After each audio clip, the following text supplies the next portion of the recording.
What does Brexit Day, January 31st, mean to you? I mean, you fought this battle for decades now.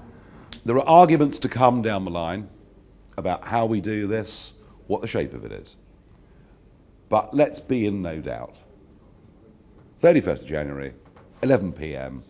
is a big moment in this nation's history after 47 years of being part of this new political experiment that we originally thought was a common market and we now know is a political union. We are leaving. And that is a point of no return. There is no way back after that. We are leaving. We will not be members of the European Union. I would very much wish there was no transition period whatsoever, but we are where we are with that. I think it's a big moment. I think it should be marked. I think it should be celebrated. I find the current government's position on this astonishing.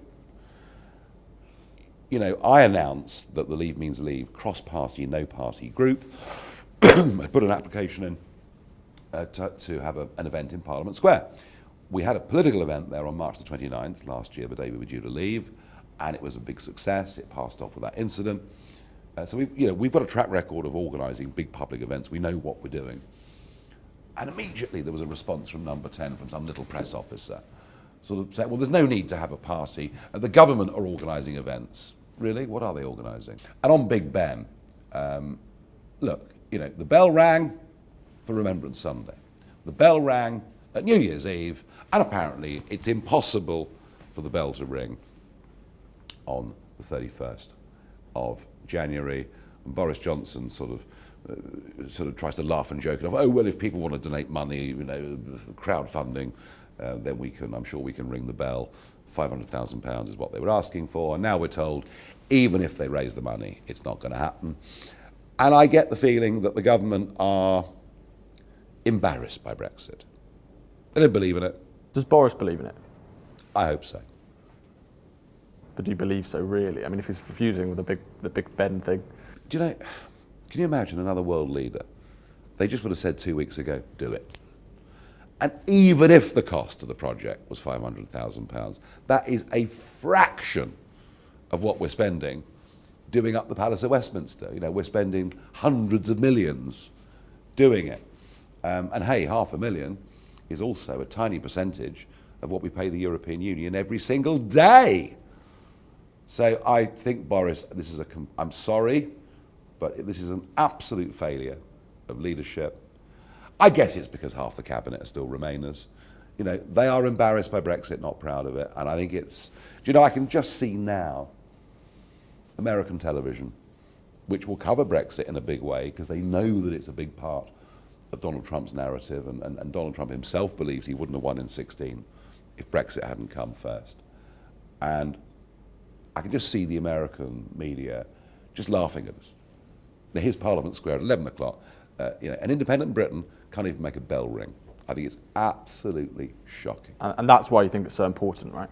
Yeah, I do. That is the iconic, if you think of a moment in time, then that clock is the most iconic clock in the world. And the fact we can't make it work for some ridiculous bureaucratic reason is a poor show. Despite that, there will be a Brexit celebration, and we're going to go ahead with it, and we're going to have some singing, and we're going to have some music, and we'll play Big Ben on a recording out of our loudspeakers. And I do think Westminster is a great place to be at that moment, because if you think about it, Brexit actually is a victory of ordinary people against the establishment. It's a victory for people like sun readers, all right, who go about their lives, and they had a feeling that the European thing was going wrong, that we should be independent, that we should be controlling our borders, we shouldn't be wasting all this money.